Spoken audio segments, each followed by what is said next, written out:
आइए जानते हैं क्या हुआ जब नीम करोली बाबा से मिलने आए एप्पल के फाउंडर स्टीव जॉब्स। बाबा नीम करोली भारत की ऐसी आध्यात्मिक विभूति है जिन्हें मानने वाले पूरी दुनिया में हैं। उनके चमत्कारों की अनेक कथाएं हैं, लेकिन सबसे ज़्यादा चर्चा होती है एप्पल के संस्थापक स्टीव जॉब्स के बाबा नीम करोली आश्रम आने की। कहा जाता है कि स्टीव जॉब्स जीवन में निराश होकर 1974 में आए। बाबा नीम करोली कुछ समय पहले ही महासमाधि ले चुके थे, लिहाजा जॉब्स नैनीताल के कैची धाम में रुककर वापस अमेरिका लौट गए।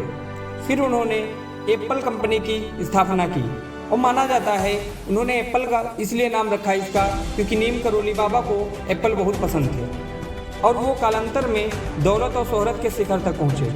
लेकिन कहानी इतनी सीधी नहीं है, या कहें कि कहानी इससे बहुत अलग है। चलते हैं 1970 के दशक में।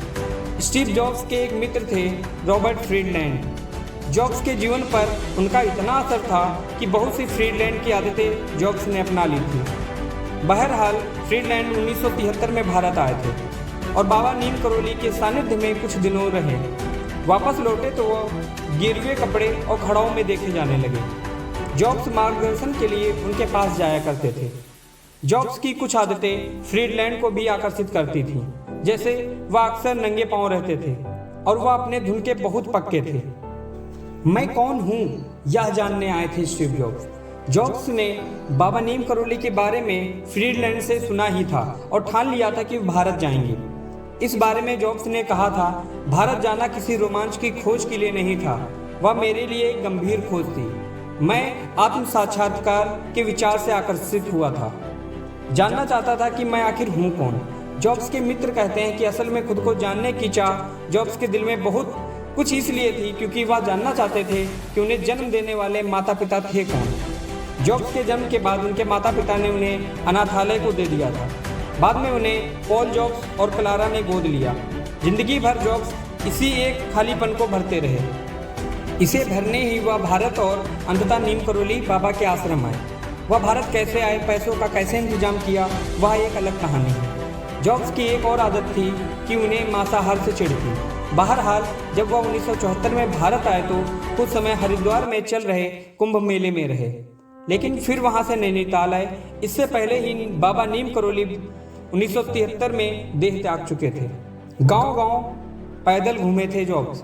स्टीव फिर गांव-गांव पैदल घूमने लगे। एक जगह उन्हें मिले लैरी ब्रांड, जो खुद नीम करोली बाबा के भक्त थे। बाबा के ही आदेश पर WHO के साथ चेचक का निर्मूलन करने पर काम कर रहे थे। असल में बाबा ने भविष्यवाणी की थी कि चेचक खत्म हो जाएगी। लैरी भी स्टीव जॉब्स के अंत समय तक दोस्त बने रहे। मां नहीं पहचान पाई थी जॉब्स को। जॉब्स नीम करोली बाबा की कथाएं सुनते, ध्यान करते, मनन करते करीब 7 महीनों तक भारत में घूमते रहे।